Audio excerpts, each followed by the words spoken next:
2,716 years ago, within the shadow of beautiful Mount Olympus in the land of ancient Greece, was born an institution known as the Olympic Games. Emblematic of these glorious athletic festivals is the torchbearer, who down through the ages has carried aloft the precious flame to the far corners of the earth. Rome, Egypt, India, China. Through forests and trackless wastes, over mountains and sea, down to the present day. The ritual of the Olympiads demands that this heroic flame shall not become extinguished, but shall be kept burning at all costs, serving as a beacon whose unfailing light shall guide all athletes in fair play and clean sportsmanship, to give them courage and forever remind them of the brave and the strong, whose nerves of steel and cool heads shall keep alive and preserve at any sacrifice this precious spark for posterity, that all mankind shall benefit by the light that never fails. The first Olympic event was foot racing. Therefore, let us briefly analyze the fundamental strides. First, the sprinter. Note the powerful piston-like action of the legs as compared to the long-distance or space-devouring stride of the miler. And then that of the marathon runner, whose effortless, untiring stride carries him for amazing distances. And last but not least, the walk. Perhaps one of the most graceful of all, exacting the perfect coordination of all the muscles of the body. Note the similarity of the walk to a dance. 1, 2, 3, 4. 1, 2, 3, 4.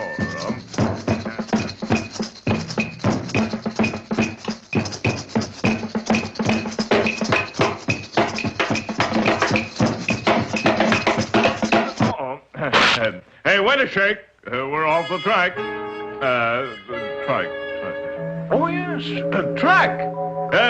One of the most spectacular of all track events is the hurdles. Ready, set, go! Nothing can compare to the ease and grace of the hurdles for sheer beauty of motion.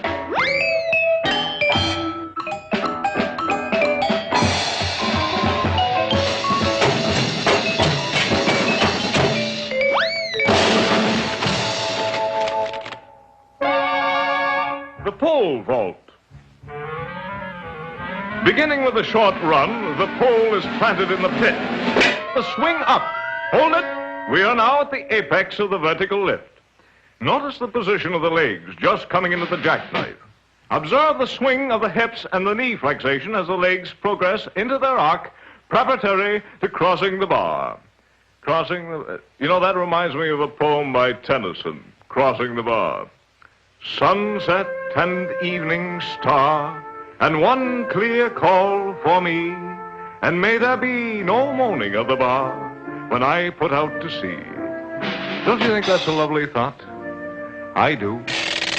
All right, jump. Oh yes.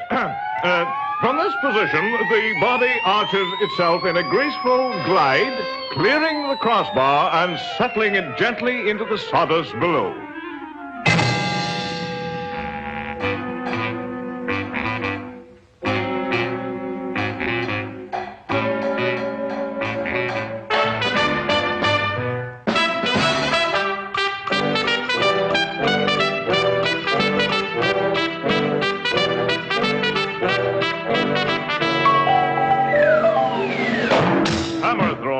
More than any other event, calls for terrific muscular development, plus height, weight, and mental alertness.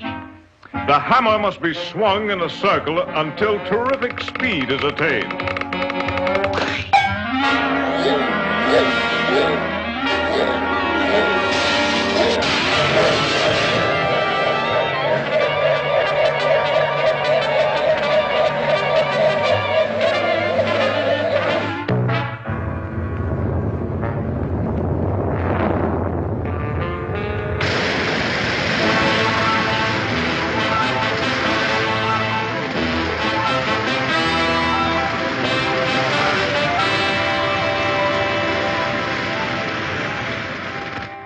And last, but far from least, the decathlon, a group of 10 events arranged to test the athlete's stamina and prowess.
The spoils.